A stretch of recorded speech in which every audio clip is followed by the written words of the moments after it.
The beautiful thing about this midlife journey is that, yes, it's a time of vulnerability. I'm not going to pretend like your body isn't changing, because it is, absolutely. Yeah. But it's a beautiful time of opportunity. You get to decide the life that you want to live, that you're excited to live. You get to decide like what matters to you. The conversations that I heard growing up is kind of like, this is what happens. First, it was wait till you're 30, then it's wait till you're 40. And it's like just waiting, for your life to fall apart. It's so good to hear that there's so many things that we can do to help ourselves.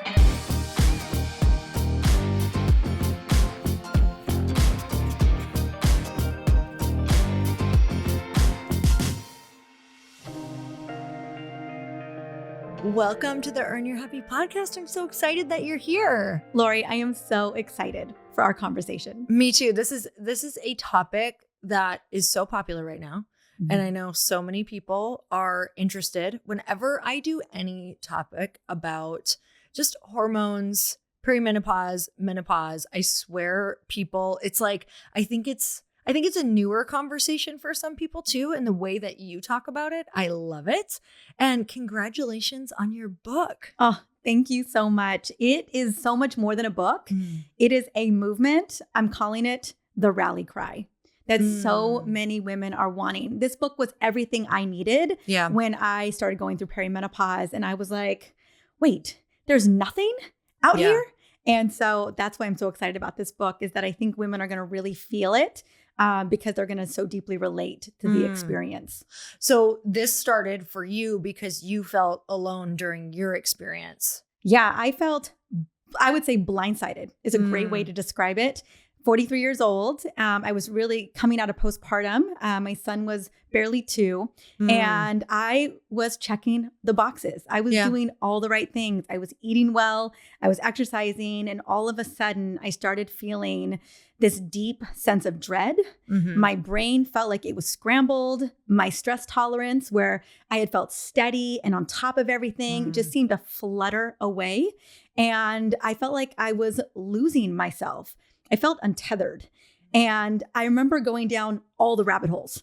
Like, okay, it's got to be my thyroid because I have Hashimoto's thyroiditis. It's got to be burnout. It's got to be something. And so I think so many women like myself are going down the rabbit holes, trying to get labs ordered or see their doctors.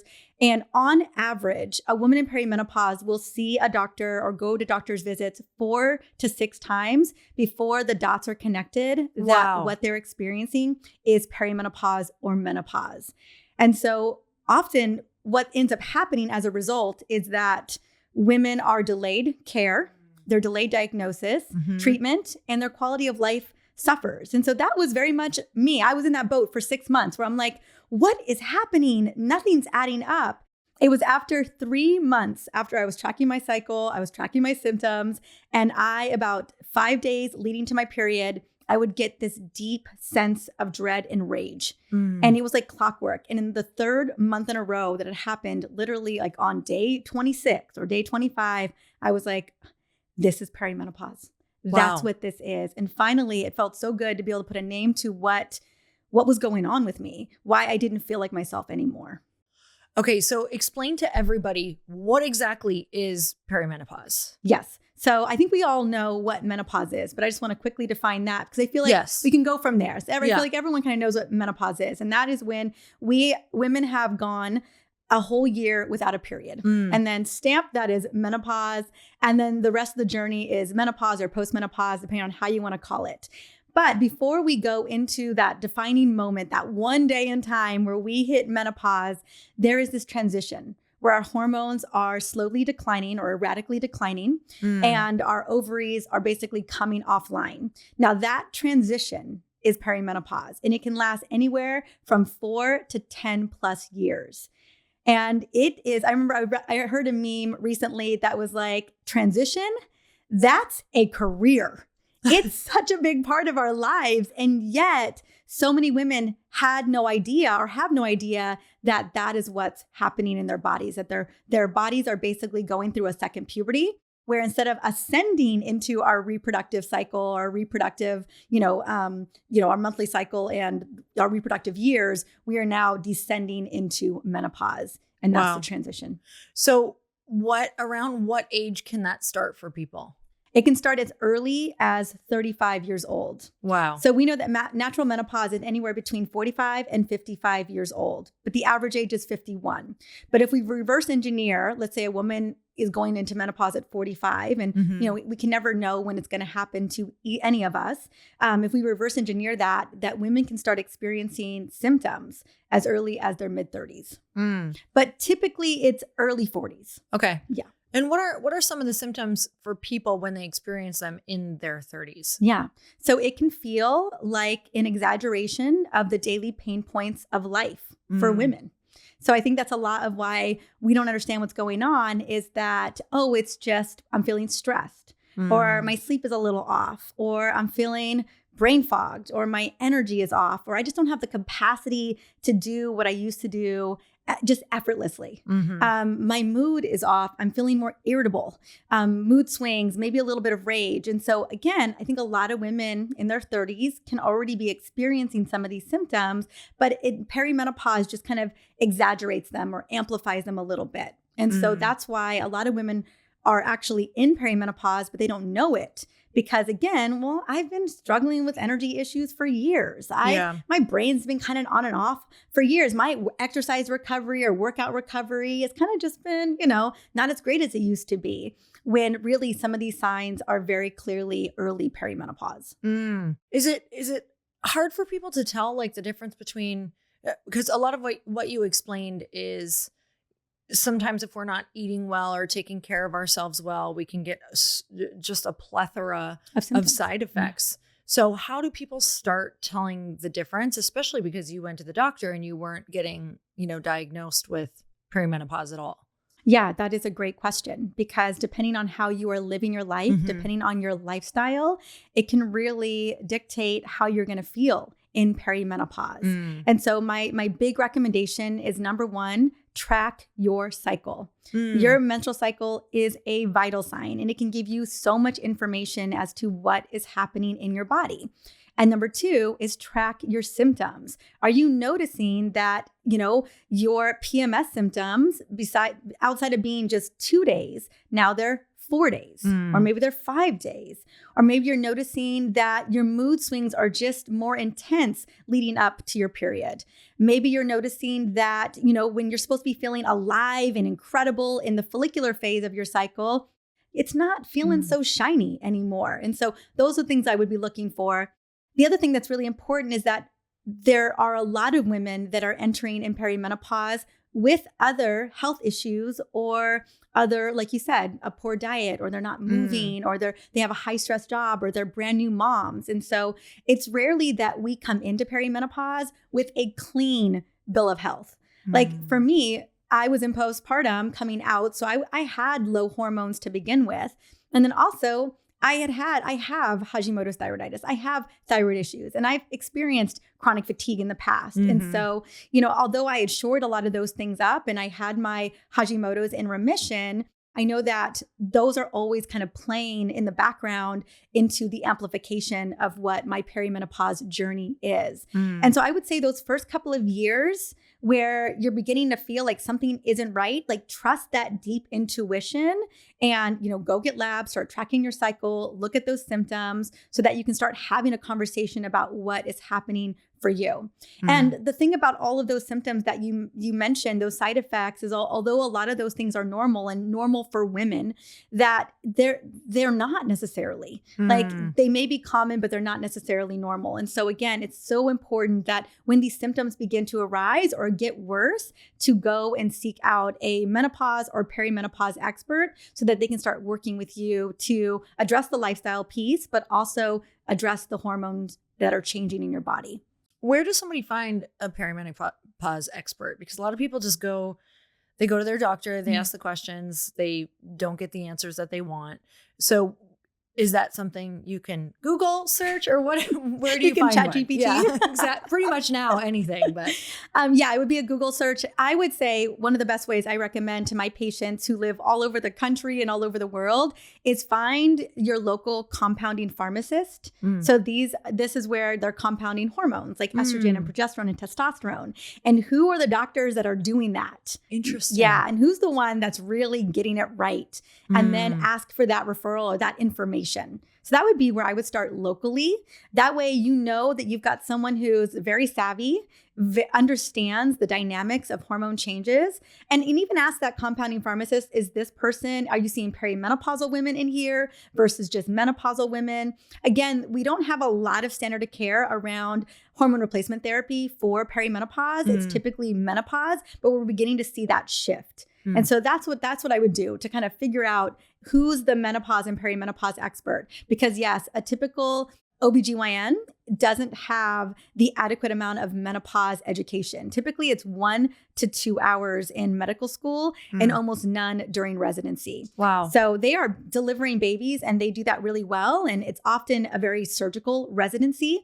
And so usually when it comes to women in perimenopause and menopause, they're just not educated enough to be able to help you.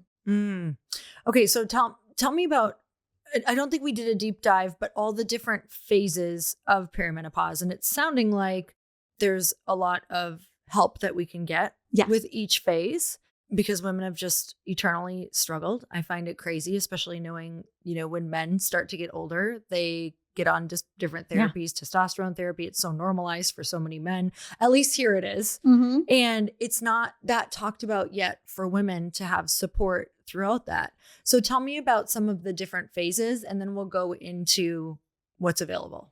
Yeah. So we talked a little bit about kind of that mid to late 30s. And I would say that is late reproductive age. I mean, I had my son when I was 41 years old. There's a lot of women having children in their late 30s and early 40s.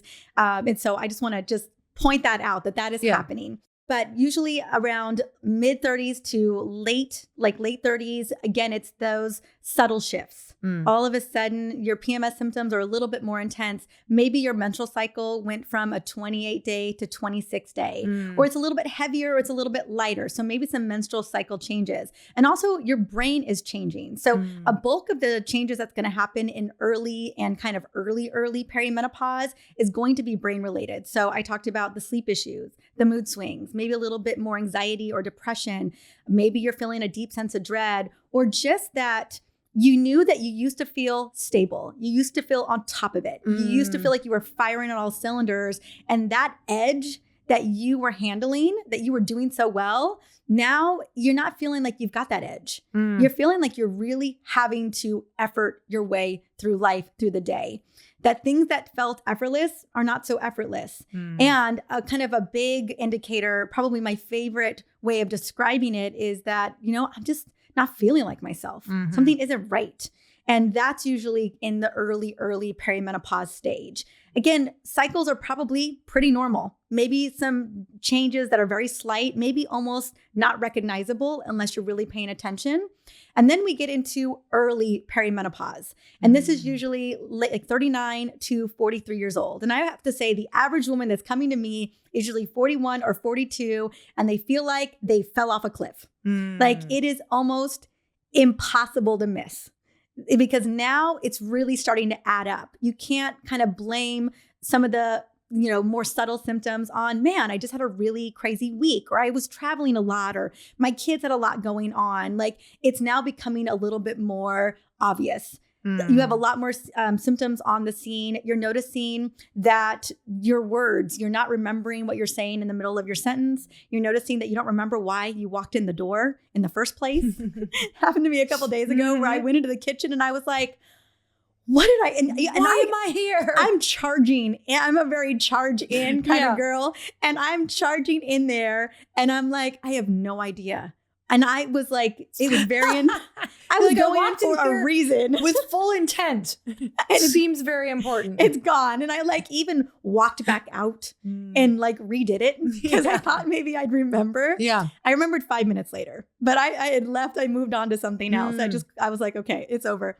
the intense PMS symptoms. Like all of a sudden you're like, these are getting intense. Like the cramping, the discomfort, the mood swings. And then the other thing that I think a lot of women will notice besides the menstrual cycle changes, but that they're really having a hard time keeping it together. Like their weight is starting to shift. They're just like, why is my body composition changing? And if I have not changed anything, if anything, I am doubling down on the things that I'm being told. And so usually that is early perimenopause. Again, cycles are still running pretty consistently for most women. So it may begin, maybe shorter, maybe heavier, maybe lighter, a little bit irregular, but we're still running. And this is usually when we go to our doctor and we're like, hey, something isn't right. I have all of these different symptoms. I'm not recovering well. I'm putting on weight. I feel like I'm losing my edge and my brain is scrambled.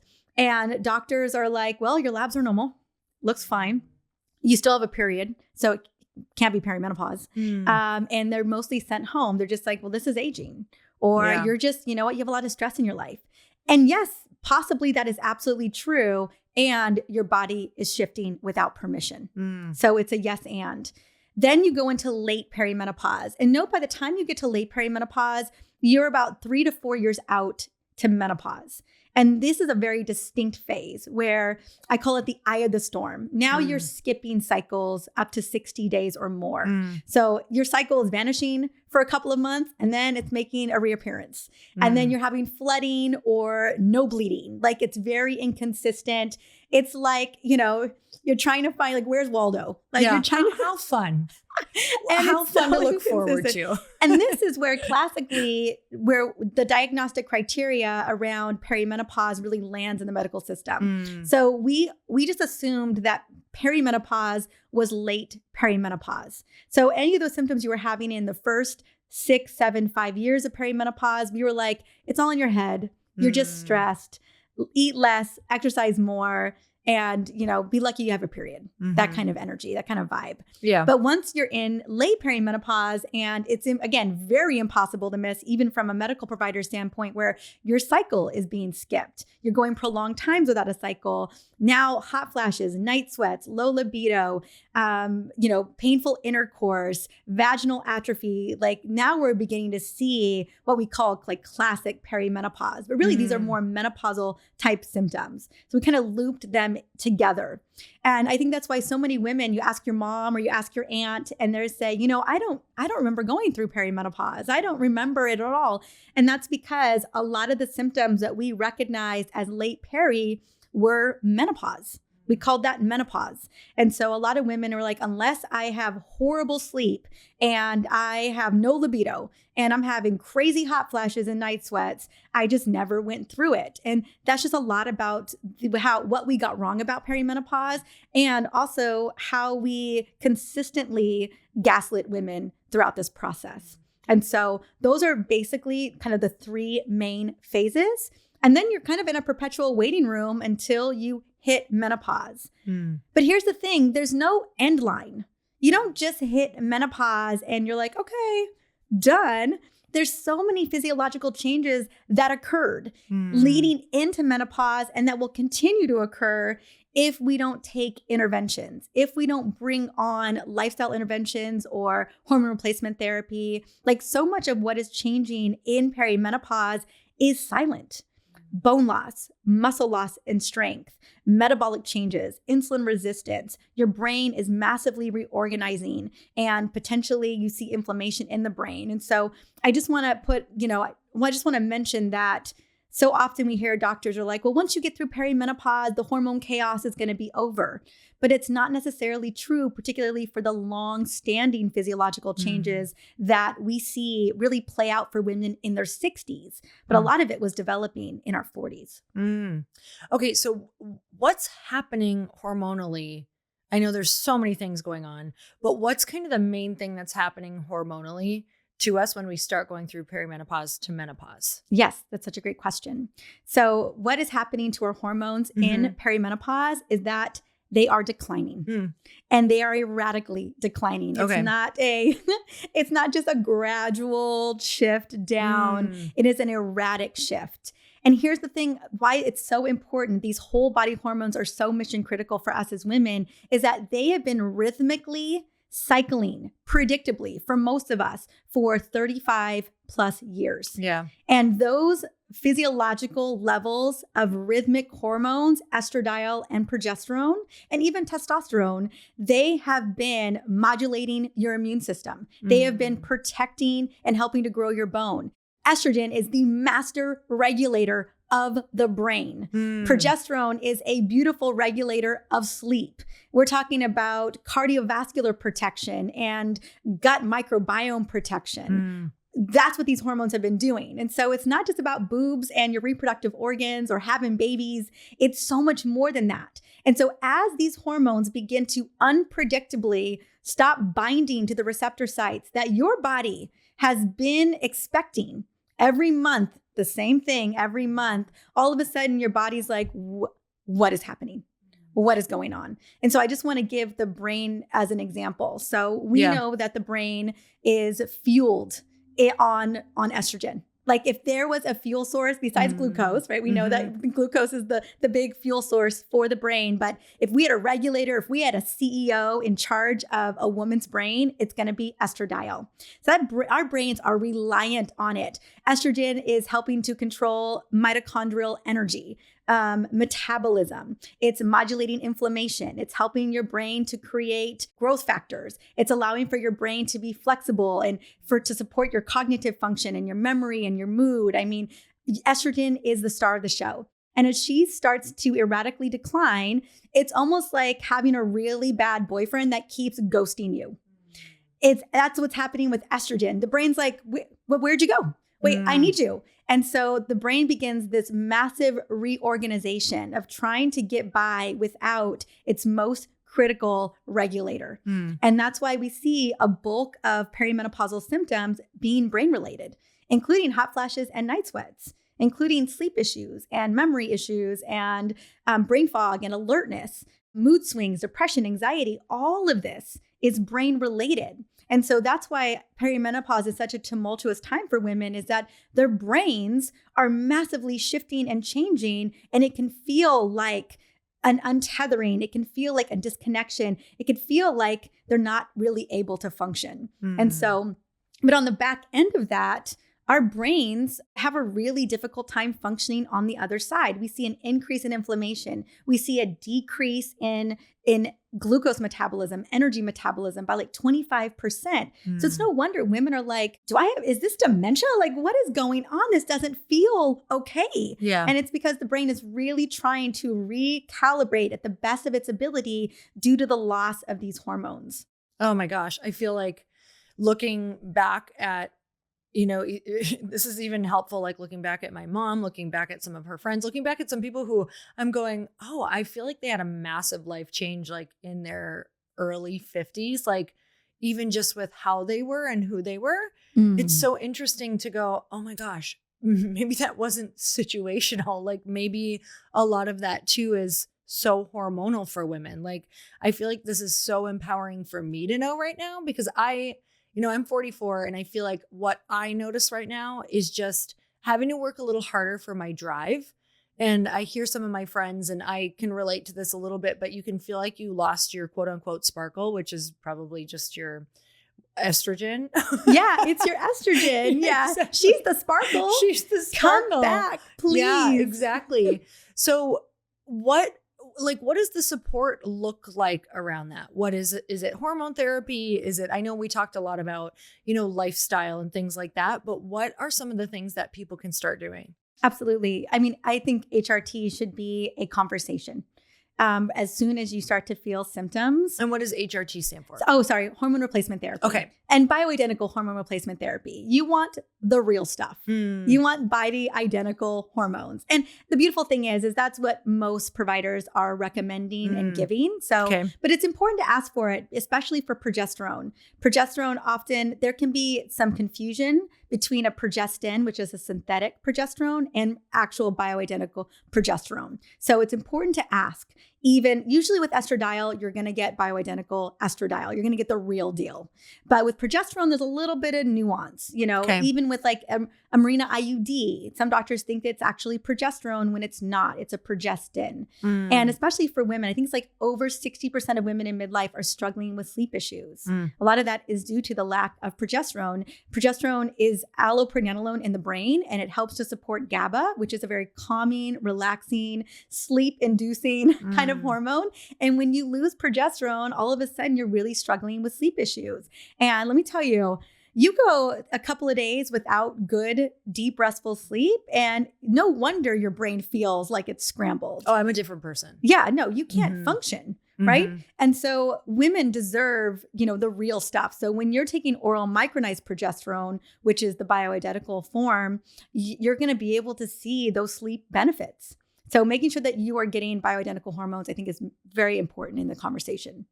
And so you were saying, some people can go and get labs and everything looks normal. Yes. Like I know for me, I definitely feel a decline in just drive. And is that motivation for you, Lori? Motivation. Yeah. Just like motivation. I have to work a lot harder to get where I used to be all the time. But all of my labs are totally normal.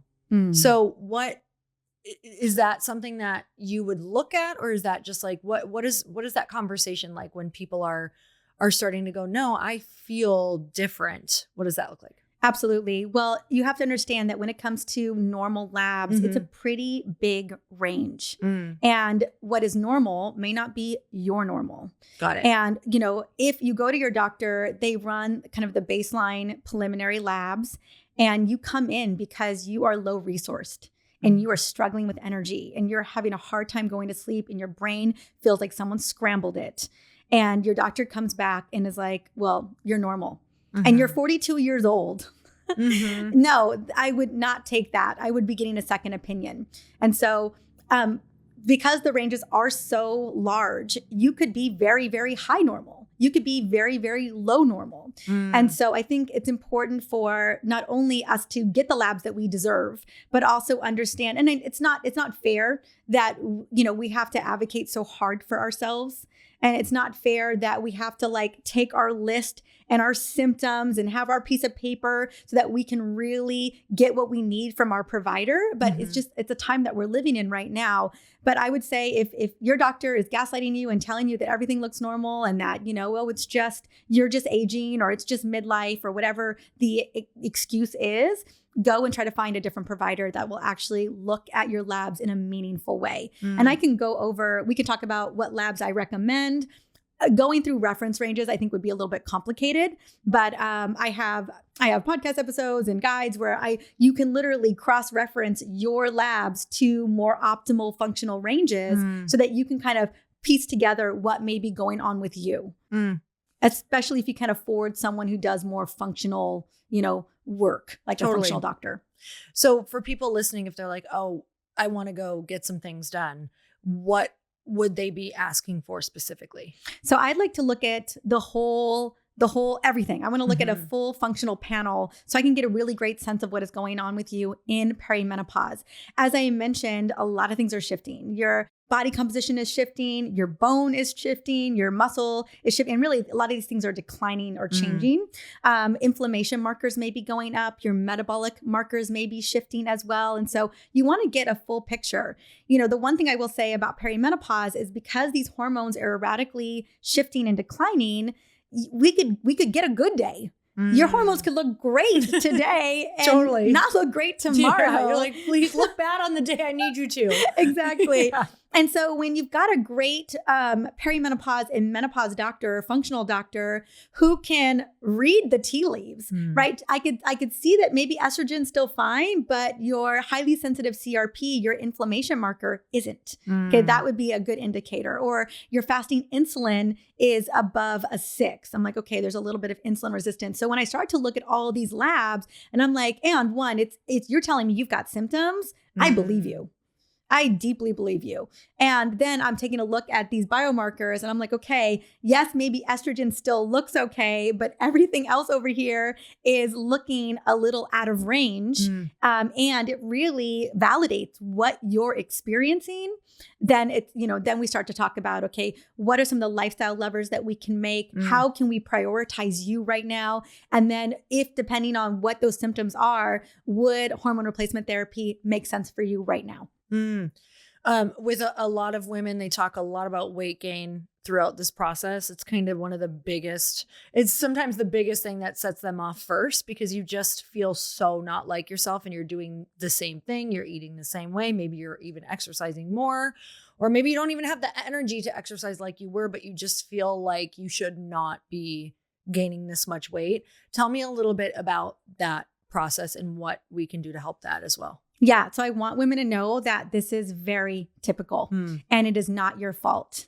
It is your hormones. It is your hormones declining. So estrogen in particular, and we know progesterone plays a big role too, but we just don't know enough because we haven't studied that hormone enough. But we do know that estrogen is a powerful metabolic hormone. And estrogen helps to keep insulin sensitivity. It helps to keep glucose and blood sugar in check. It allows us to build muscle. So it's great at helping to support muscle protein synthesis and actually building that lean muscle. As estrogen begins to decline, we start to see a redistribution of fat. So the scale may not even move, but all of a sudden it goes from the hips and the thighs and the butt to the belly area. And it starts to maybe become more visceral fat, which becomes very dangerous for us.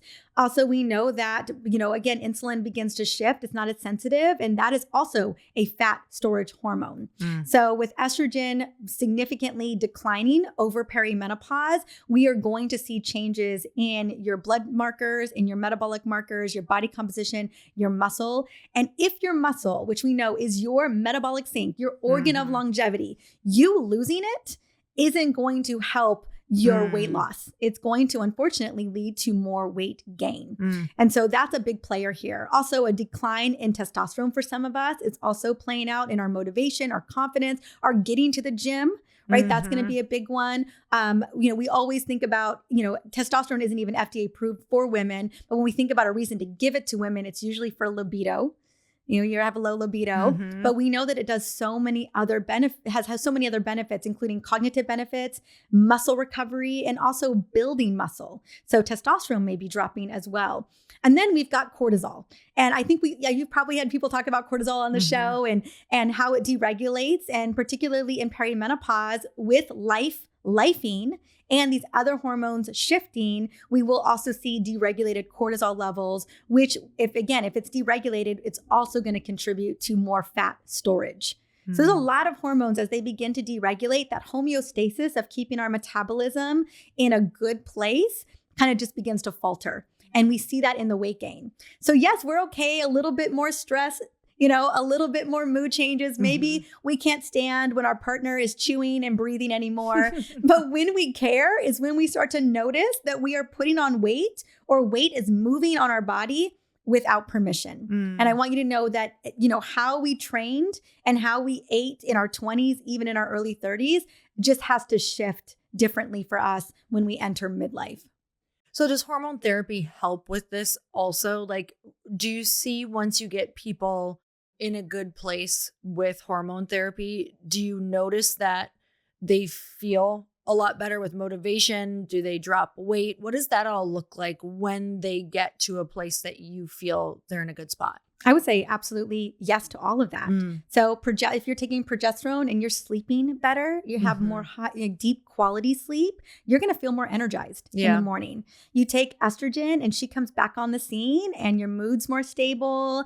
Serotonin and dopamine are firing again. You're feeling more motivated and more energized. And again, it's giving you that that sparkle to get back into your routines that really were working for you. Also, it's making building lean muscle a little bit easier, if not a lot of bit easier. I'm not going to say that HRT is our weight loss drugs. They're not. But man, they really turn the tide on how you're feeling and also how your body is changing and functioning at a physiological level. Mm-hmm. And then testosterone, which I am a big fan of as well for a lot of women, that talk about bringing the sparkle back, talk about feeling like you're back at your edge, that confidence, that motivation. These hormones will get you back out the door again. Mm-hmm. They'll get you feeling more energized and more confident and self-assured that you are beginning to implement those lifestyle strategies. And it feels a lot less, it feels more effortless. It feels like you're not having to work as hard. So that's what I think they really bring to the table. Also, at a physiological level, they are helping to protect your heart. They're helping to rebuild that bone. They're helping to build that muscle. They're helping to support your brain. You're giving your brain the fuel that it needs to function. And so we can't not mention those because those are, we're talking about longevity here. We're talking about future proofing your health. I have a couple friends on it and they're always like, it's amazing just for motivation. Because truly I think that's the main thing I've noticed is even I'll still go to the gym, but I'm dragging myself there and I don't want to be there, even though I do want to be there. Yeah. It's like nothing I could explain because my whole life I've always enjoyed my workouts. Yeah. And now I'm like, let's get these over with. That's so interesting. So is this something that you like, are women, once you get on, is this something you do for the rest of your life and it kind of helps protect just your mental health, your bones, all the things? Yes. Okay. Once you're on them, you're going to want to stay on them because once you get off of HRT, all of the protection that they were providing begins to disappear. If you're in menopause and you're not taking estradiol, your body's not making it anymore. Not to the degree that you need to protect your bones and protect your brain and protect your heart. And so, I would say write it until the wheels fall off. And the sooner we can get on it to mitigate symptoms and again, to create a better health span for you, the better. And so I think we're beginning to realize that it's not menopause that is the window of intervention with HRT. It is sooner than that. I don't understand why we feel like women should suffer needlessly in 6 years prior to menopause with all the symptoms. But because she's not in menopause yet, we're not going to recommend HRT. Like that doesn't make any sense at all to me. And so I've got a little bit of a ways to change that way of thinking, but we're getting there. And women are demanding it. They're just like, I'm not going to suffer like this. Yeah. I'm not going to feel like this. The amount of responsibilities that women have at this time of their lives, particularly midlife, parents that are aging and struggling. Yes. I have a family member, a parent right now who had a really bad fall, and we're managing that at the moment. Even siblings that may be having a hard time, children, careers. The endless to-do list of all the things that are going on. And then not to mention, now we're talking about you're struggling with symptoms and health issues that are popping up. Like it's just a lot. And so we deserve all the tools in the toolbox, including hormone replacement therapy, so that we are feeling the most alive in our body, not only today, but 5, 10, 20 years out. Okay. So what do you think of mental health and hormone therapy? Because I feel like from everything that I've experienced from women in their 40s and 50s in conversations, it's kind of like we're not necessarily feeling, it feels like life feels like a lot. And, the depression and anxiety, I feel like is a lot higher amongst the people that I know around that age. Do you feel like this is something that can be controlled with that as well? It sounds like it is from the conversation, but have you noticed that really does take a big turn for people when they start it? Yeah. If we look at the Women's Health Initiative study that happened in the early 2000s, where the big scare was that we saw one extra case of breast cancer. It was relative risk. It was almost nothing. And it got blown up. It got sensationalized and everyone was super scared of HRT. And so, it's been 20 years since that study halted. And what we have seen is, one, we're now down to only 6% of women on HRT. At the time, it was around 40%. But the uptick in medications for depression and anxiety have significantly soared in those 20 years. And we know that because women don't have adequate hormones in their body, particularly for their brain, right? That they are being put on antidepressants and anti-anxiety medication to manage a lot of the mental health issues that they're struggling with in perimenopause. Over 60% of women in midlife are going to struggle with mental health issues. And that is not okay. And so with hormone replacement therapy, and again, lifestyle, it's a yes and it can really be so helpful. Again, if better sleep improves your mental health, that is such a big win. And if you can get better sleep with progesterone, then it's a full body yes. If bringing estrogen back on the scene before she falls off a cliff to help stabilize your mood and your brain, then why wouldn't we do it, right? And we need to be looking at the types of lifestyle interventions. You know, things that I recommend, again, besides getting that deep, restful sleep, is going to be spending time with the women that matter to you, having safe friendships that you can connect with, having community. This is the loneliest time of a woman's life, is in midlife, where she is feeling a lot of shame about the symptoms that she's dealing with. She's feeling like she's not getting a lot of answers, so it must be her fault. And she doesn't know where to turn to. She feels like she's on this journey by herself. I a little vulnerable share. For the past 2.5 weeks, I have had a migraine every other day. And today would have been the migraine day. And I prayed 2 days ago that I would not have a migraine today. And in those days where I have migraines, not only do I still have to show up to some degree, but it is such an isolating and lonely experience because it is so painful. And it's so isolating. Even no one in my family understands what's going on. And obviously there are millions of women who have migraines all over the world, particularly in perimenopause. There's a hormone connection that we don't fully understand.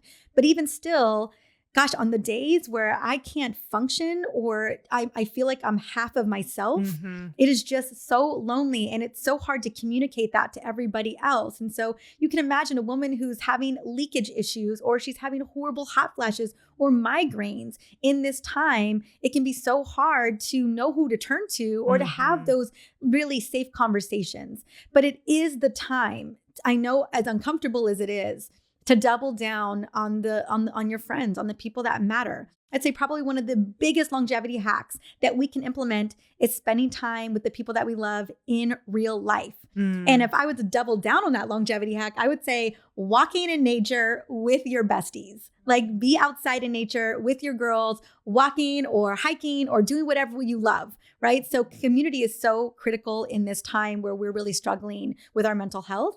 And then the other thing I think is really important is carving out time for you to take care of you, whether that is, breath work, or it's meditation, or it's walking outside, or it's listening to a really great fiction book, or reading, or being in your sauna. I don't know, whatever it may be, carving out time to do the things that you love. So the question I always pose to women is, do you know what you love? Like, what would you love today? What would you love this week? And the more clear that we can get about what we would love, we can start scheduling that into our lives. And I believe that when we're living in gratitude and in joy and doing the things that we love, man, it changes our chemistry. It changes our sparkle. It really shifts us and motivates us to just tend to ourselves even more. And so in the mental health journey, I would say, get really clear about what you need to prioritize, how to help yourself feel good, along with, the supplements and eating well and reducing inflammation and getting on HRT. I think all of that is something we need to consider and think of it as something that is very mission critical. We deserve to have good mental wellness, and we deserve to feel amazing, not only in our body, but also amazing mentally and emotionally. This is so powerful for making people feel hopeful, because the conversations that I heard growing up is kind of like, this is what happens. You're getting older. Your life's done. Just wait till you, the amount of times I heard just from random people all through the years of, first it was wait till you're 30, then it's wait till you're 40. And it's like just waiting, for your life to fall apart. Like, wait until you feel like you're falling apart. Just wait till you're 40. You're going to feel depressed or overwhelmed or anxious or all of the things. And it's so good to hear that there's so many things that we can do to help ourselves. Absolutely. Again, we talked about signals earlier and how it's the opportunity to listen to our body and to say, you know what? My body's telling me, listen to me, tend to me, take care of me.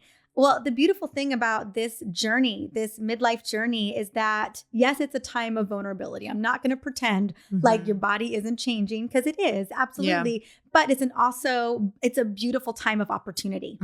And in this opportunity, you get to decide the life that you're going to that you want to live, that you're excited to live. You get to decide like what matters to you. What are your priorities? What are your boundaries? How do you want to live this part of your life and the second half of your life? Because that's what we're looking at. And so I think, it's really about our mindset. Yes, we can get so caught up in how we're feeling. Yes, I can get caught up in how horrible my migraines are. But also, I think it's my body telling me like, hey, it's time to listen to me and take note in terms of what you need to do to feel more alive, what you need to let go of, the obligations, the relationships, the habits that are not serving you. So I think that this is a beautiful time. I call it the reckoning, but it's everything is up for review. It's the opportunity to be like, you know what? I'm going to reevaluate how I've been living my life.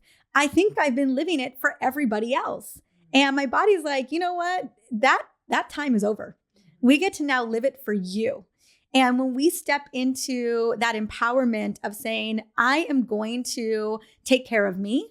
I am going to get clear on what I love. I'm going to get clear on my non-negotiables, not only my health non-negotiables, but the things that fuel me up. I think it's such a beautiful transformation and awakening. Perimenopause is not the beginning of the end. Perimenopause is stepping more into you, more empowered and more taking no from people and just stepping into your yes. I love that so much. I just want that whole clip every morning, but it's so true. I think perimenopause can kind of serve you in the beginning, which I feel like if me getting older has done anything, it is that there is like you have less tolerance for things that maybe you were tolerating in your 30s. And now you're like, no. When your hormones go down, you're just like, actually, my actual ability to tolerate this is no longer here. So it is a super powerful time. I feel like when people in their 30s like ask about turning 40, I'm like, honestly, it's so much clarity on what you won't put up with anymore and how you want to live. And I do think we have this I've been just talking a lot about it and thinking a lot about it because it's very here and real for me right now of how do I want to live this second half of my life? It's very like, I feel like the beginning is like building, and you're building this career, and all of a sudden you hit your 40s and you think maybe it was supposed to feel a certain way or look a certain way. And you never really thought how you want to live your late 40s, your 50s, and your 60s. Like we never stop and do that. We just think of the building phase so much. But what happens when you've kind of built that, And I don't think I don't think there's enough conversation around it yet, because I think that has felt really lonely for me of like, how do I want to live this? I hate to say the back half, but how do I want to make the back half better than the first half? Yes, we're not talking about that. No. And we need to be talking about it. The average age for women is 81 and 76 for men. So we live longer than men. And yet, if we're in default mode and we're not clear about how we want to live our life, we end up really struggling with our quality of life in that 25% of menopause. And that is not okay. But if we can get clear on how we want to live, we want to age powerfully. I don't want to negotiate with myself when I'm 70 about what I have energy capacity for. I don't want to have to get help to get off the toilet. I want to be able to shot put my suitcase in the overhead compartment. You know what I'm saying? And so when we can get super clear about how we want to live our 50s, our 60s, our 70s and beyond, then, a lot of that maps out itself about the level of consistency that I am going to tend to me, the level of consistency that I'm going to spend time with the people that nourish me and love me and that fill me up, that I'm going to get super consistent about honoring my body so that I can do the things that I want to do in my 70s and beyond. And if you're looking for permission today, you have full out permission to do that, to get that clarity. And I feel like that first question really is what would you love? What would you love? and start thinking about your future self. What is your future self doing? What kind of activities? Where is she traveling? How is she nourishing her body? How is she moving her body that feels really good, that you're excited about? What is she saying no to? What is she saying yes to? Who is she bringing on to support her? Who's her support system? And, how does she want to live her day to day? And these are very rich questions that we can get a lot of clarity on. And once we have that clarity, and honestly, again, you could use ChatGPT, to get some of this clarity, you can honestly reverse engineer the roadmap on how you want to live. I have loved this whole conversation. I want to answer for anybody who's thinking about this right now. Is there an age that's too early? Is there an age that's too late to start? HRT. Great question. That is such a great question. I would say that on average, and again, we use hormones for women who need support with fertility. So I think it depends. It's a different kind of conversation there. But I would say, usually, having the HRT conversation probably at 40. Just start having the conversation based on your symptoms. Now, if you're not symptomatic and you're doing great, probably don't need them. But if you're noticing some major shifts and changes and your quality of life is shifting and not in a great way, then start having that conversation, even if it's just bringing in progesterone. Just to help you kind of ease out some of those PMS symptoms or ease out the mood changes and the sleep issues. That all gets to get addressed. You get to feel good in early perimenopause with a little bit of progesterone. And then right now, based even on the Women's Health Initiative study, we know that the best window of opportunity is 10 years around menopause. And again, I think earlier is better. But between, let's say menopause is 51 years old, between 51 and 61 years old, we really see no contraindication. But even 10 to 20 years out, we don't really see a lot of contraindications. So if a woman is 62 or 68, it's still a worthy conversation. We should be looking at your cardiovascular numbers. We should be scanning your carotid arteries for any plaquing. And we should do our due diligence, do the screenings that are necessary for a woman to decide if she's still a great candidate for HRT. And then it's only until a woman is 20 years out do we see some issues, some contraindications, particularly around your cardiovascular health, around stroke and heart attack.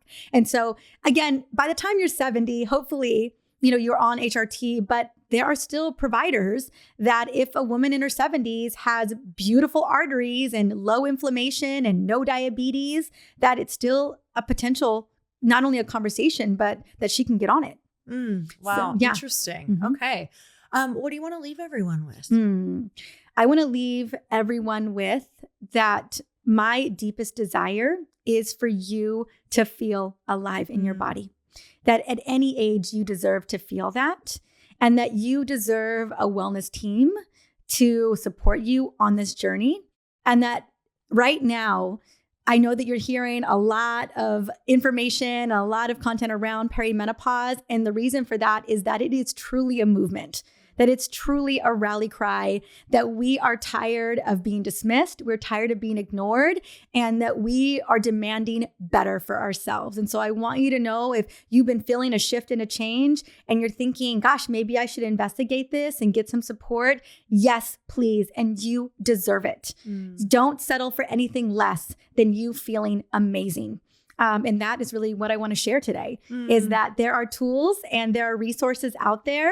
And that if something feels not right, you are always the CEO of your health. Trust that intuition deeply. So good. I loved this conversation. You guys, we can grab her book wherever books are sold. Wherever books are sold. We're going to put that in the show notes. If you want to grab her book, it is called The Perimenopause Revolution. And you want to go get it, because if you loved this conversation, she goes so in depth into everything. And when you know and you have the knowledge, you can really, I feel like that's really going to help people walk in and ask for what they need. Yeah, exactly. That's the goal. It is a revolution. It is a movement. There's so many goodies that I built alongside of this book to get you started so that you feel like you have everything that you need to feel amazing. And you have a gift for them? Yes, I have a gift. Okay. So also I have an amazing toolkit. Okay. So while you're us. waiting for your book to show up, right? This toolkit will walk you through. It has a symptom tracker. It has all the labs, reference ranges, everything you need, and all of my non-negotiable lifestyle habits to move the needle in you feeling amazing in your body. And you just, as you're reading this and going through this, you just pick the thing that you're like, okay, this is the one thing I'm going to do. Because even one change, one shift, one little mini habit, whether that's a couple squats after dinner or walking outside in the morning to get sunlight, or it is, taking a moment, just having your own moment with yourself or with your friend. Like, these are simple things. These shifts can add up over time to make profound changes. So it doesn't have to be complicated. And there's always a beautiful place to start where you are feeling like you are winning. Amen. Well, I'm so grateful for you. Thank you so much for coming on today. Thanks, honey. And like I said, everything is in the show notes for you guys. So grateful for all of you. Make sure you share this with a friend that maybe you feel has been struggling, because I just think this conversation needs to get out to everyone that we know. And thank you guys for tuning in, and we will see you next week. Bye, everyone.